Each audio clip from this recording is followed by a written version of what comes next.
Hello, I'm Henry Bonsu and this is Africa Today. For some, it's a decisive move that may help East Africa finally vanquish a group that's been spreading mayhem throughout the region. But others warn Uncle Sam has ulterior motives. Yes, President Obama's decision to send 100 troops to Uganda to deal with the Lord's Resistance Army was always going to be controversial. But perhaps buoyed up by the outcome of the Libya operation, it's dipping its toes into African waters again. So should Africans welcome this, or should they be concerned? Our big question this week on Africa Today. Many Ugandans have accused Washington of exploiting the country's weaknesses in order to gain favor in the awarding of Uganda's vast oil contracts. The country have been divided on the deployment of troops from the United States to help their country battle the Lord's Resistance Army. The LRA, one of Africa's longest existing rebel groups, have been fighting the Ugandan government for over 20 years. The International Criminal Court in 2005 issued an arrest warrant for the group's leader, Joseph KONY. His charges included atrocities against humanity, abduction of children as child soldiers, and sex slavery. This, though, has not convinced many Ugandans and experts on the US's mission to Uganda. The US had been reluctant to commit troops to Africa, and many see this move as an expansion of its military and national interest on African soil. With Ugandan military making up the majority of forces in Somalia, experts are questioning why they are fighting a US proxy war instead of dealing with the LRA in their own country. Africa Today now asks if American troops deploying to Uganda is the thin end of the wedge. Hello, I'm Henry Bonsu and this is Africa Today. Since it was formed in 1987, the Lord's Resistance Army has been accused of all kinds of unspeakable ills, from mass murder to sex slavery to recruiting child soldiers. Its leader, Joseph KONY, said he was on a mission to rid Uganda of the regime of President Museveni, who, for all the accusations against him, remains a friend of the West. Now President Obama has ordered 100 elite American troops to Uganda to help Mr. Museveni to crush the 400 or so remaining members of the LRA who move between it, South Sudan, Central African Republic and the Democratic Republic of Congo.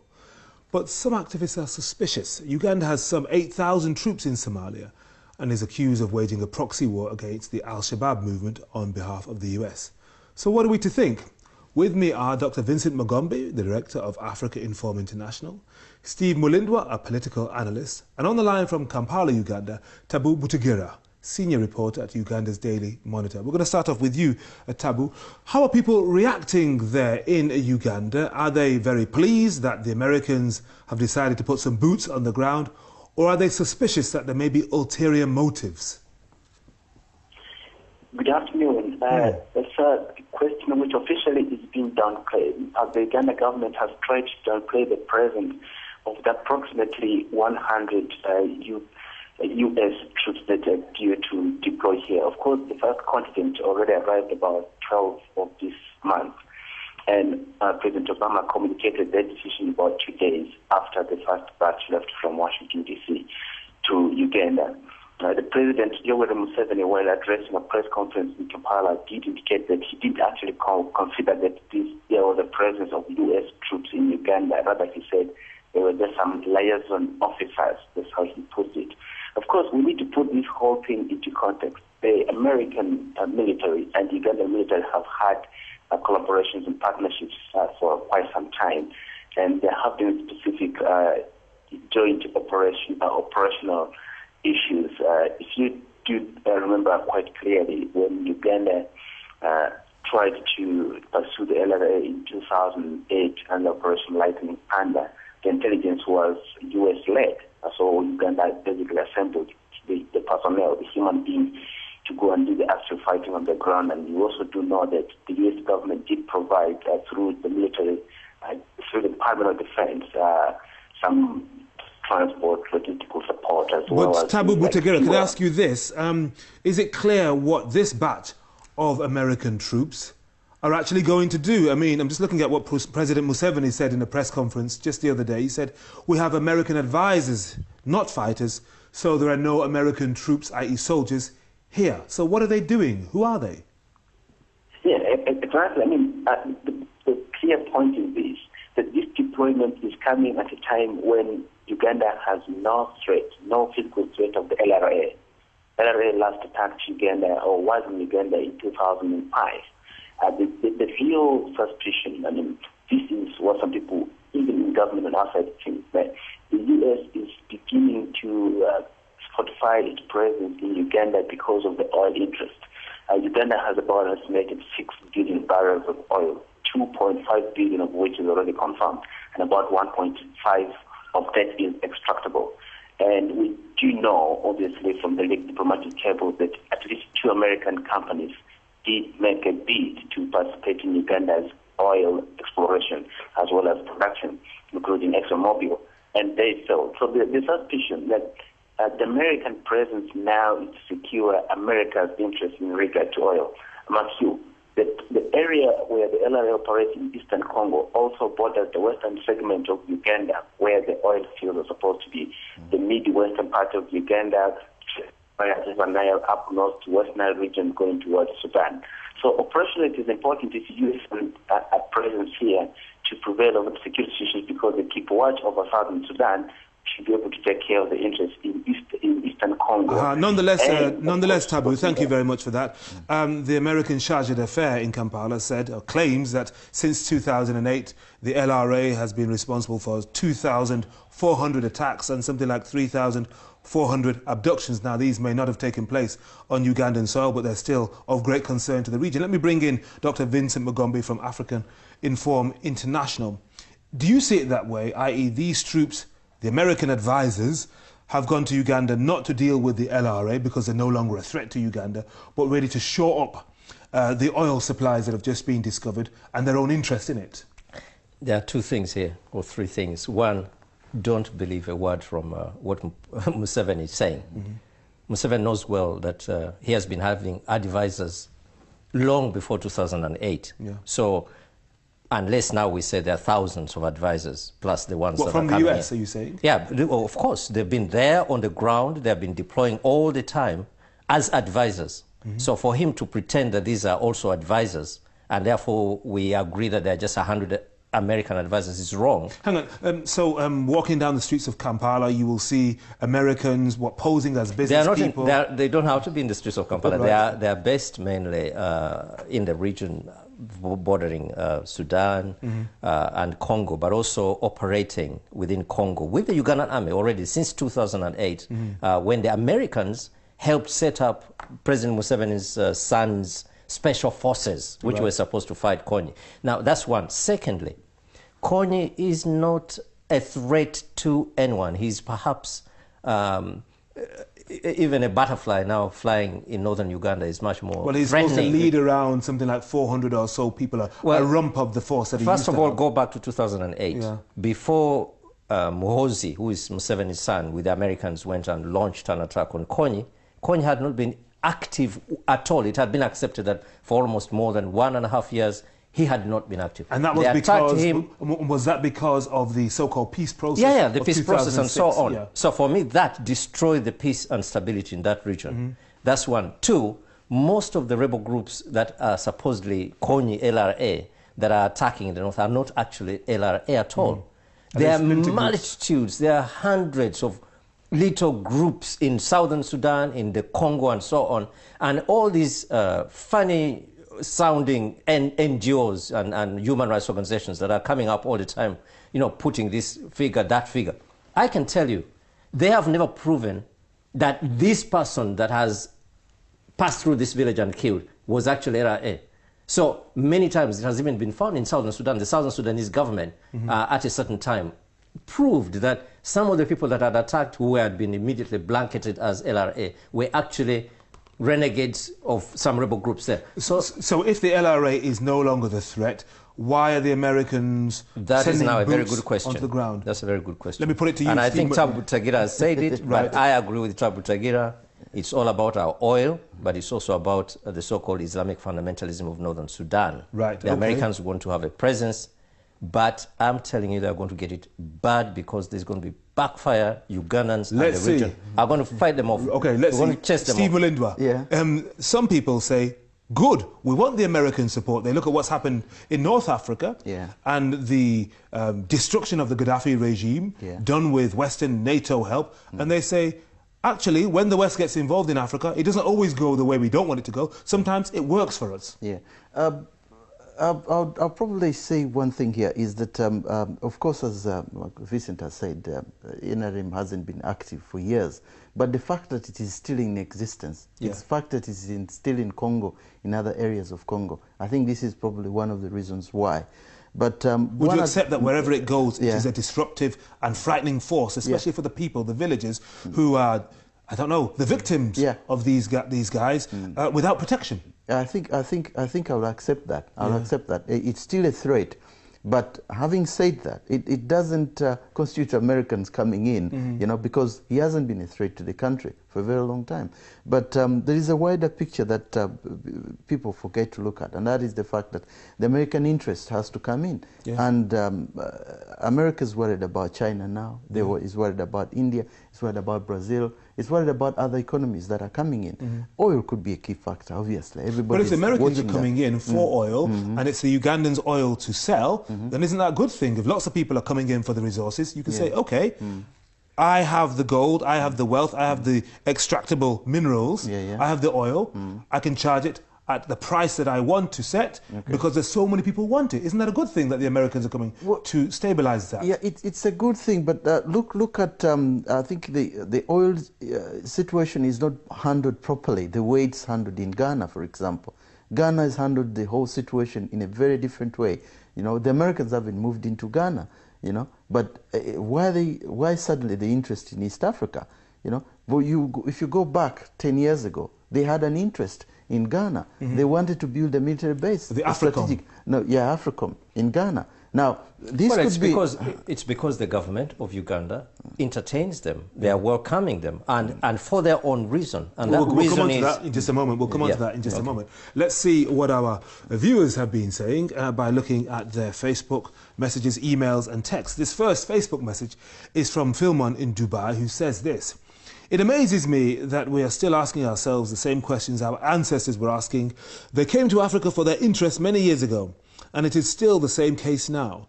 The funny thing, actually sad thing, is we are still accepting it. Let's start deploying our troops to the USA and see how they would react." It will never happen though. By email from Alan Mutandiro, who says this: "I agree with James. AU is useless, just like the UN. On the issue of throwing its weight behind the NTC, whether it had done it earlier or later would not have made any difference. AU has done nothing to solve problems on the African continent, but has rather been a spectator." And via text from George in Nigeria: "Nigeria has the oil, but where is the money?" Keep your thoughts flowing. They're laughing in the studio. Keep your thoughts flowing to us. Email africa@presstv.co.uk and text +44 7800 00 8086 and Facebook fan page Africa Today, Press TV London. Let's go back to you in Kampala, Uganda, Tabu Butagira. I'm just wondering then, are people divided on this issue of the Americans coming, or are they, like my guests here in the studio and perhaps you, convinced that it's purely for the oil and that this is a bad thing? Do the regular ordinary people support the Americans coming, as the president of Uganda, Museveni, seems to do? I should say for start that, you know, the decision to send this approximately 100 troops is welcome. I mean, by Uganda government, you'll say that it sort of might be a payback to Uganda for doing the bidding on behalf of the U.S. in fighting the Al-Shabaab in Mogadishu. So, in a way to minimize and strengthen Museveni's, to minimize the threats and strengthen President Museveni's as the guy in charge of regional security here, it's good for the Americans to do something tangible to show that they can LRA. That's where the story stops. Look, LRA's biggest threat to this country actually was 2003. There were instances when they would rampage entire village, men. In some cases, they actually put them in a pot, set fire, and boil them, right? They used to ambush buses almost every single day. They would abduct people, you know, turn them into sexes, and so on. America never sent troops to come and fight them directly. Yeah, President Obama says, in his letter at least to the Speaker, John Boehner, he says, these guys are coming to do, you know, basically providing information, intelligence, and advice. This is what can be done from Washington, D.C. They don't need to be physically present. right?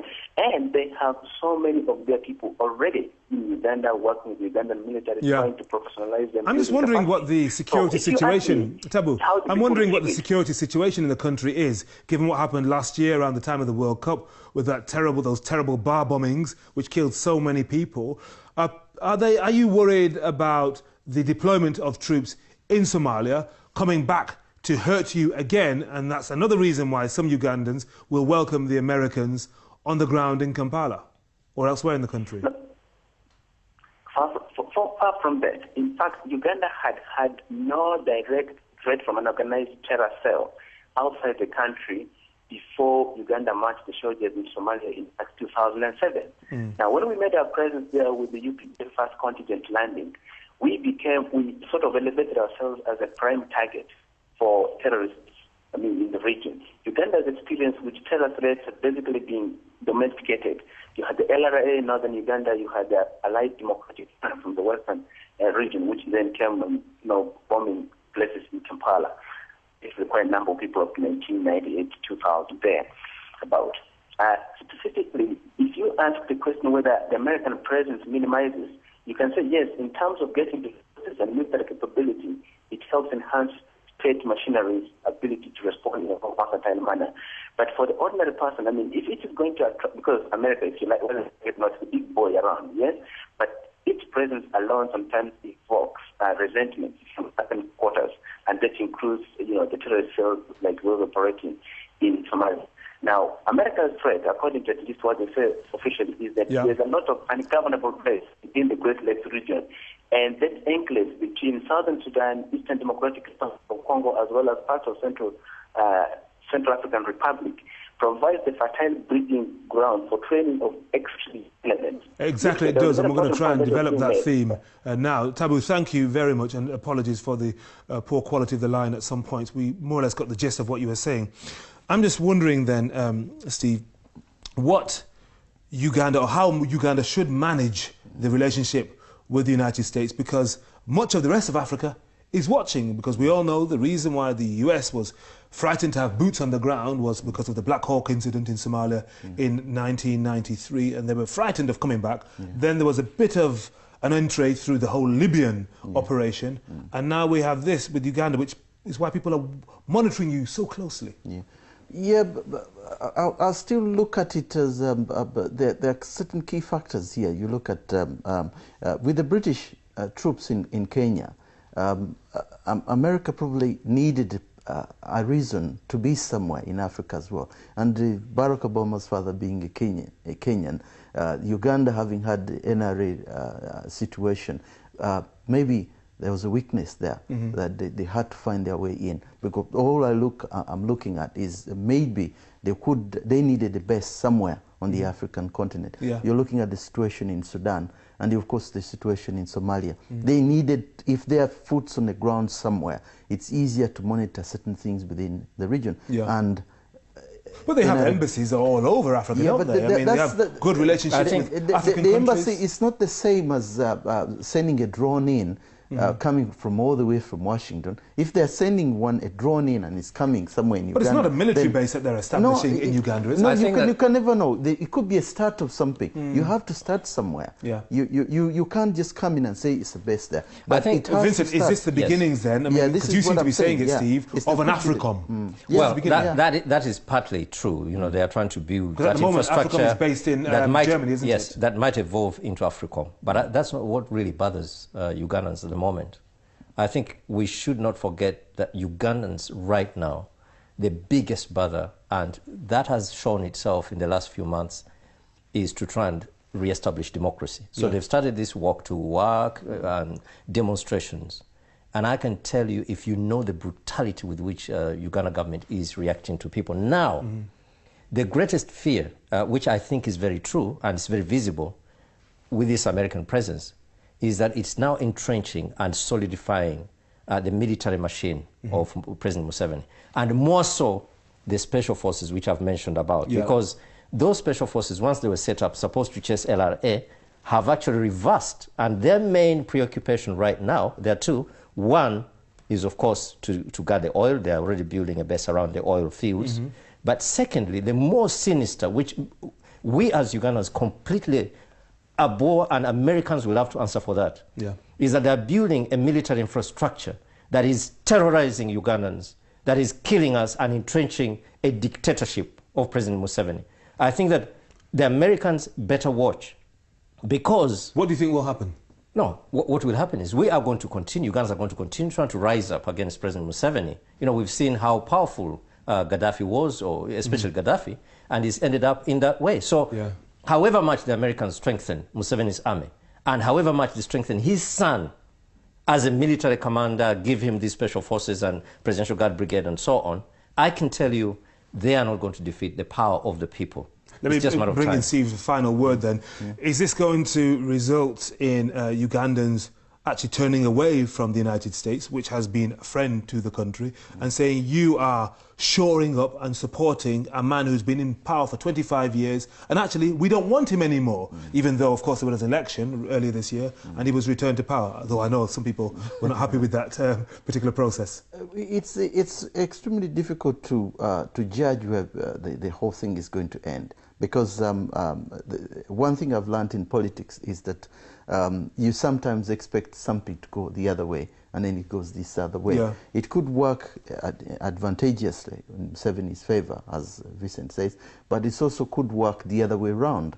But the key thing is always going to be what is at the table, what has happened in a period of time. Because what, like the revolution that started in Tunisia and engulfed the Arab Spring, the entire, nobody had dreamt that such a thing would ever happen.